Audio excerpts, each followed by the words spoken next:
The 2021 MLB Trade Deadline is fastly approaching, and we're actually under 2 months away from the 2021 MLB Trade Deadline right now. And in today's video, we're going to react to this article by Bleacher Report. They put out an article last Thursday, and it was where their fans made up some trade proposals, and the writer Joel Reuter, or whatever his name is, graded their trades 2 months through the season, and I'm going to react to them in today's video. But before I get into this video, 88% of you that watch these videos are not subscribed. So get your life together and hit that subscribe button, turn notifications, and leave a like on this video. Subscribe, turn notifications, and leave a like, and let's go ahead and get into this video. So we start off here with trade one, and it's Richard Rodriguez to the Los Angeles Dodgers. They've got Richard Rodriguez and Gregory Polanco to the Los Angeles Dodgers, and the Pirates will receive in return Diego Cartilla. Now, here's the thing here. I think with the Pirates right now, they have a solid farm system. They do, and they have some good prospects in that farm system. But here's what I think might be the idea here. The Pirates, if we're looking at their farm system here, which they have the #1 pick in the 2021 Major League Baseball draft, that they can add on to these prospects as well, so they're going to get an elite prospect there, not to mention what they get for Richard Rodriguez as well at the deadline. Now, you've also got to look at, there's going to be a lot of teams wanting Richard Rodriguez at the 2021 MLB Trade Deadline. And, I could just think of a lot of teams off my head. Like, the Braves, I think, are going to be interested. The Phillies are going to be interested. I mean, in the NL Central, they're not going to trade any team in division, or any player in division unless they get absolutely blown away by an offer. But the Padres could be in there, too, looking for another bullpen arm. And a team like the Giants, I think, are very much could get a Richard Rodriguez. Not to mention the AL teams that are going to look at Richard Rodriguez. AK Boston, I could see, even though they do have one of the best relief pitchers in baseball right now, Matt Barnes, and Adam Ottavino in that bullpen, and their bullpen's one of the best in baseball. And, I mean, I wouldn't think it's too far-fetched that a team like the Angels gets in there, even though they're not competing for a playoff spot this year. And a team like Oakland or Houston could get in there as well. Now, Diego Cartilla is currently with their low-A affiliate, the Rancho Quakes, and he's been pretty good to start the season with a .419 batting average, .486 on base percentage, and a 1,486 OPS, 5 home runs and 11 RBIs as well. And here's the thing, he's quite a bit away, but so is most of the Pirates prospects. And this fits the timeline of the Pirates prospects, and I think this isn't a bad idea here. Because if you look at it here, a lot of their, let's go ahead and share this tab, but you look at a lot of their top prospects. You look at the top 10, like Nick Gonzalez, Quinn Priester, O'Neal Cruz, who I think is going to be really, really good. Watch out for him. And you really haven't even get to see the fullest of Brian Hayes yet. But the thing is with the Dodgers here, you're almost acquiring a negative asset in return. And that is in Gregory Polanco's contract. Now, I know they want to get that off, but the Dodgers should not pay for Gregory Polanco's contract. And if they're going to do anything with Gregory Polanco, they should just DFA him. And I hate to say that to just kind of feel like a player's job's useless, but it kind of is on a Dodgers team that has a ton of depth. Now, Diego Cartilla is currently the 6th prospect for the Dodgers, and I see where this would make sense here. But I don't know. I think you might need to move it down 2 prospects here. Even though a catcher makes a lot of sense for the future of the Pirates. They don't have a catcher for the future. But the Dodgers do, obviously, with Keibert Urias and Will Smith and more. They've got plenty. But what I'm saying is, I know this number 6 prospect now is not that great because the Dodgers don't have a great farm system. But I think it's more about quantity than quality for this Pirates team. Yes, they have some good prospects, but their prospects do fall off a bit once you get down there. There are still some good prospects. A guy like Mason Martin, I've seen him in person before, and he is really, really good. He has for a ton of power, really good player. And here's the thing. They do need more quantity than quality, especially for a rebuild like they're doing. They don't have a ton of pitching for the future. Yes, they have Mitch Keller. Yes, they have this Quinn Priester guy. Yes, they have Tanjay Thomas. Yes, they have some good players, but still, the Pirates are nowhere close, and I understand where Diego fits the timeline of this team. I understand that a lot. And if I was grading this trade myself, I would give it like a C, and they gave it a B. John Means to the Braves next. Let's see this one. John Means to Trey Mancini to the Braves for Christian Pache, Bryce Wilson, and Trey Harris. This is interesting here because John Means is currently on the injured list, and for the Braves right now, they have not been playing good baseball. And here's the thing. I think that they do need to make a big trade like this, but this seems like a little not enough to be giving up. Now, Baltimore is betting in this trade a lot on Bryce Wilson's potential because Bryce Wilson has a ton of potential and has pitched in big moments and has performed well. But also, you're betting a lot on that. Christian Pache is their number one prospect right now, who, if you're the Orioles, you look at him and you're like, he's still got some development to go.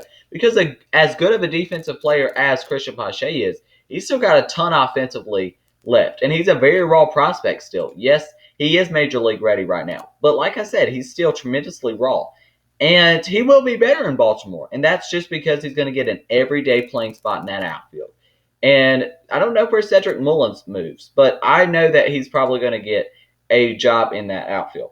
Now, I think I would keep Drew Waters if I'm the Braves right here. If I'm the Braves GM, I'm definitely keeping Waters over Pache just because his offense is more of a sure thing, along with some pretty solid defense from him. And, yeah, so in Gwinnett so far, Drew Waters has 3 home runs, 8 RBIs, and a .263 batting average. And Trey Mancini is the guy that you look at, and he could definitely replace Marcell Ozuna's spot in left field. And Trey Harris is the Braves. Trey Harris is their number 14 prospect. He's in Double-A right now. Kind of exactly where all the other Baltimore Orioles top prospects are, right in Double-A, which is perfect. Fits the timeline. I think that the Braves are giving up a little less than what the Orioles are giving up here because they're giving up a Cy Young type candidate right now before he got injured in John Means. Plus, you're giving up Trey Mancini here, which is another player that I think could be an all-star this year for this Baltimore Orioles team. For Christian Pache, which, like I said, is extremely raw. Bryce Wilson, who has never really lived up to his potential. He has lived up to his potential at points, but in the Orioles rotation and what they're doing with their rotation, they could possibly make Bryce Wilson into a really good player. Along with Trey Harris, who's another player that's going to be in that outfield. They have a stacked outfield, though, already with Anthony Santana, Ryan Mountcastle. You've also got Cedric Mullins, like I was saying. I don't know that you want 2 outfield prospects back in return. I think as far as right now, I think you could look at somebody like a Bryce Ball, maybe, who's just a little down in single-A advance and is a first baseman. Maybe you could look at him. But overall, I think that they are not giving up enough here. But I still think if maybe you included another I don't think that this is a realistic trade. And I think that Mancini is a trade candidate this summer. But I don't think that he gets – I don't know that this happens. But as a Braves fan, I would love to see this trade. And if this was all he had to give up, I would be willing to do it in a heartbeat. Next is Mike Minor to the Chicago Cubs. This seems about useless for Chase Trump and Brandon Little. Now, if we look at the Cubs prospects right now, which for the Cubs here, they don't have a great farm system at all. And this makes no sense to me because Chase Trump is their number 9 prospect. You certainly do not give up a top 10 prospect for Mike Minor. You don't do that. And especially when you're not even like getting a good player at all. And you're not even getting a top 10 prospect in your terrible organization back for you, Darvish. That tells you this is a horrible trade. There's no way you do this trade. No way that you would do a trade like this, giving up a number 30 prospect and giving up your number 9 prospect for Mike Minor. Mike Minor has not been that great this year. If we look here, he's just not been that great. And he had his one breakout season with the Royals, but still, he's just not been he's not worth a number 9 prospect at all. And if the Royals could get this back, then any day. Yes, they have a stacked middle of the infield with Adalberto Mondesi, with Merrifield. They've got a Bobby Witt once he comes up. Like, they've got a stacked infield. But I would still do this. So Mike Minor this year, I'm trying to pull up the stats. And he on the year. And he's got a ton of experience as well. And he's still, I would consider, a bust with a 7th overall pick in 2009. But yeah, so from the Royals standpoint, you get this offer. I don't see why you don't do it. There's absolutely no reason for you not to do it. There's no incentive for you not to do it. Now, as far as the Cubs prospects here, they are mainly in kind of like the 2022-ish ETA, most likely when they're going to come up. But for the Royals this year, in 12 games started, he has a 4.84 ERA, which is not good, and a 4-3 record. That's just not good. That's just not good at all. No, you don't do this trade. Next, they give that an A. No. And next is Jesse Winker to the San Francisco Giants. And personally, I don't think that the Reds are going to give up Jesse Winker. If anything, I think they might give up Nick Castellanos, who's been really good this year. But they're not giving up Jesse Winker, in my opinion. Yes, they have Austin Hendrick, a top prospect who's an outfielder, but he's only in single A ball right now. And they have a stacked outfield right now. I think they should call back about Nick Castellanos probably instead of Jesse Winker, just because I don't realistically think that Jesse Winker's gone. Especially considering that Nick Castellanos has an opt-out after this season. And he can opt out whenever, if he wants to after the season, which, if he does, I don't think you can blame him considering the Reds have been disappointing since he's been there. I still think that the Reds have a good chance at possibly making the playoffs, especially in a wide open NL Central still. I think that there's a good chance. And maybe they could even get some maybe they can get some players in their farm system right now, like Hunter Green and Nick Lodolo, to contribute to the pitching that they desperately need right now. Now, Alexander Canario is currently there. Oh my God.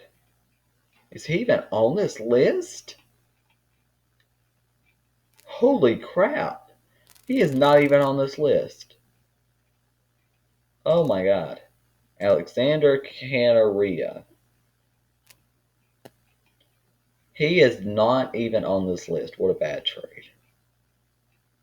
Wow. Not even on this list. Maybe oh my. He's an outfielder. And you get catcher Ricardo. Okay. Oh, because they're. Oh my gosh. I'm dumb. They're giving up prospects from the Giants organization. Jeez. My fault.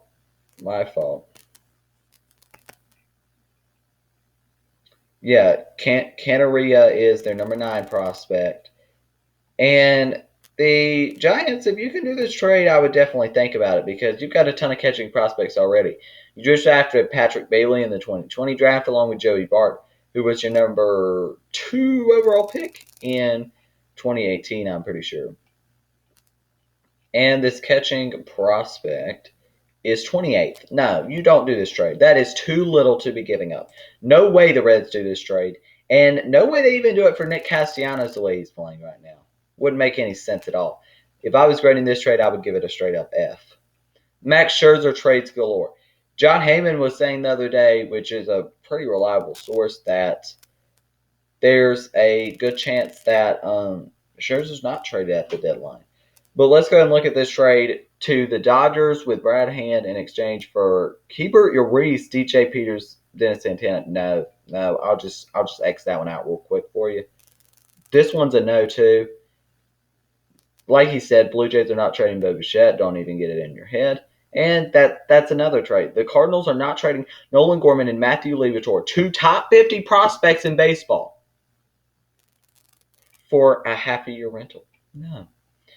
Yankees fans. Okay, let's go ahead and see some of their trades. Cincinnati trades Tyler Mahle, TJ Antone in exchange for Miguel Andujar, Anthony Bolt, Yandres Gomez, and Glenn Otto.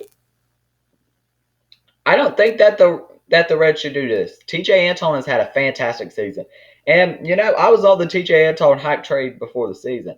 And Tyler Mahle is a 26-year-old, like he said, with terrific stuff in the middle of a breakout season. And he's still got 2 more years of control. And TJ Antone has 4 more years of control. There's literally no incentive for the Reds to trade either of these players. And especially for an offer that maybe is impressing a little bit back. But no, it's not a trade that you do. Texas trades Joey Gallo and Kyle Gibson in exchange for Deivi Garcia and Luis Gil. This is similar. Kyle Gibson might be the starting pitcher of Richard Rodriguez here. Kyle Gibson's having a breakout season, and teams are going to be calling Texas's phone a lot, wanting Kyle Gibson. And this offer is not going to get it done. That's pretty simple. And there's no reason for the Rangers to accept this. Deivi Garcia is exciting, along with Luis Gil, which they do need starting pitching. I understand where you're coming from with the starting pitching, but I don't understand where you're coming from with including Joey Gallo because it makes no sense. And no. Ooh, we got another bad one according to the grade. Colorado trades Trevor Story and German Marquez in exchange for Gleyber Torres, Clark Schmidt, Yandres Gomez, and Antonio Gomez. I don't like the idea of the Yankees trading for Trevor Story. He's not been great offensively either this year. And German Marquez is overrated. I'm sorry. You heard it here. German Marquez is overrated. People act like the dude is just an ace. On a World Series team, dude is a number 3 starter at best, I think. I don't think he's a number 1 or number 2 in a World Series contending team. I'm sorry, German Marquez. I know you're pitching really well in Coors Field, and I want to see you get out of Colorado because that's the real ultimate test. But I still don't like the idea of giving up Clark Schmidt, who he's going to be wasted in Colorado, along with Gleyber Torres, who will be very good in Colorado, but shouldn't happen. He's 4-5 this year with a 3.91 ERA. I know the run support's been horrible this year, but still. Next is Washington trades Max Scherzer in exchange for Domingo Germán and Clint Frazier. And here's the thing. Clint Frazier, as good as he is, their outfield's pretty stacked already with Victor Robles and Juan Soto. And yes, they could put Clint Frazier easily in right field, but yeah. I mean, Domingo Germán, no. Like, he's been solid this year, but he's not Max Scherzer, not on any day, not on his best day is he even close to where Max Scherzer is. And if Max Scherzer is available, I think quite a few teams are going to be interested. And I don't think the price is going to be particularly high, but I still think that this trade offer, I don't think it's going to get it done because I think a lot of teams will think they're competing for. I think a lot of teams would be really trying to get it. And the Nationals kind of need to go into rebuilding mode, especially after they possibly can extend Soto and Turner. If they can, then full rebuild mode, in my opinion. But their farm system does suck. And next one is the same old trade that Yankees fans put together every day. And this is Washington trades Max Scherzer in exchange for Miguel Andujar, Clint Frazier, and Estevan Floro. This is too much to be giving up. For the Yankees. And Duhart looked promising after the 2018 season. Really hasn't been. Clint Frazier is still a promising player. And Estevan Floro is their number 7 prospect, if I'm not mistaken. Let's go ahead and get to Trevor Story, possibly to the St. Louis Cardinals here. I think I drawed up close to the same exact trade here. For Trevor Story and German Marquez to head over to St. Louis for Paul DeJong, Zach Thompson, and Juan Torres. Now,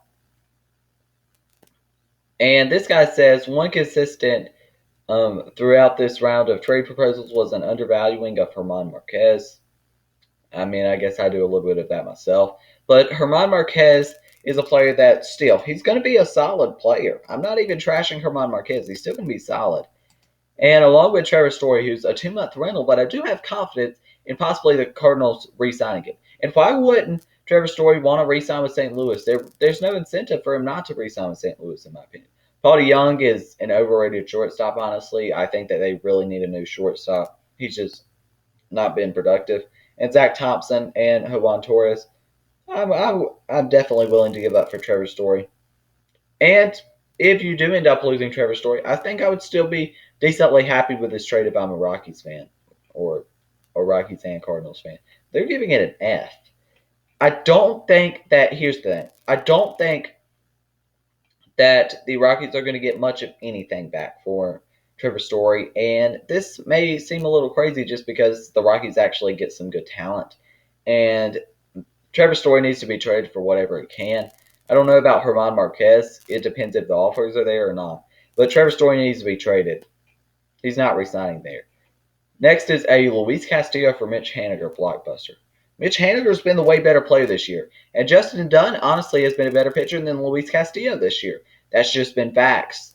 And Luis Castillo has been horrible the last 2 years. And for Cincinnati, I'm doing this trade in a heartbeat.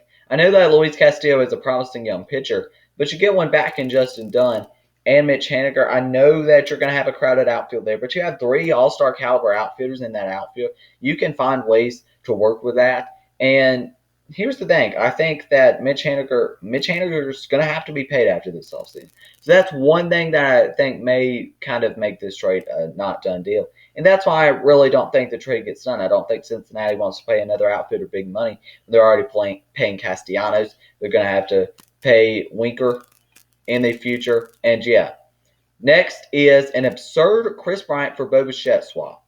That's going to be a pretty crazy swap. And this trade might be the worst trade on this list, if I'm being honest. Because Toronto's going to get Kris Bryant, Craig Kimbrell, and Ryan Tepper. Ryan Tepper, the MVP, got a vote.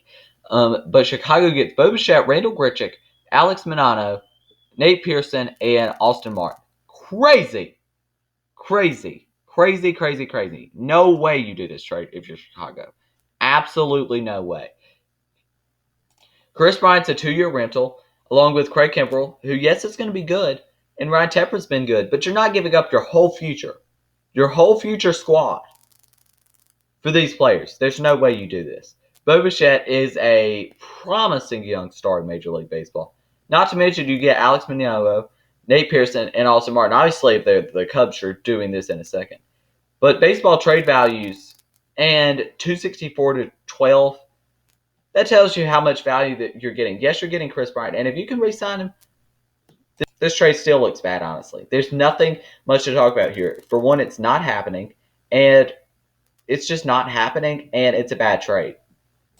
Final one is Kris Bryant to San Francisco. So Kris Bryant to San Francisco for 2 top 5 prospects here. That's not happening. This is too much to be giving up for San Francisco here. I don't hate the idea of San Francisco trading for him, but you've already got a really solid third baseman this year in Evan Longoria, which that's why I don't think this trade's necessary here. Just keep what you got at this point. And you're getting Hunter Bishop and Seth Corey back if you're the Cubs. This is a done deal. You get this trade and you absolutely accept it in a heartbeat because you are getting 3 top 10 prospects and 2 top 5 prospects in this trade. There's no way that you don't do this. And the Cubs, I don't think that I think if they get this trade, they will accept. But I don't think that they're going to be sellers at the trade deadline, especially after this run. I think that the Cubs, I was hesitant about them being sellers in the first place, which is very interesting here. Because Hunter Bishop and Seth Corey, no way you're giving him up for a 2-month rental unless Kris Bryant does say he wants to re-sign with the Giants, which I wouldn't really – I don't think he would because you've already got a third baseman there who's been really good in Evan Longoria. There wouldn't be much of – and I don't think a Bryant trade is going to be available for 2. And I just don't like this trade a lot. The writer's giving it an A. I don't like it. And yeah, that's going to be the end of this video. If you enjoyed it, leave a like, subscribe, and turn on notifications because like I said, 88% of you that watch these videos are not subscribed. So get your life together and hit that subscribe button, turn notifications, and leave a like. Thank you for watching, and peace.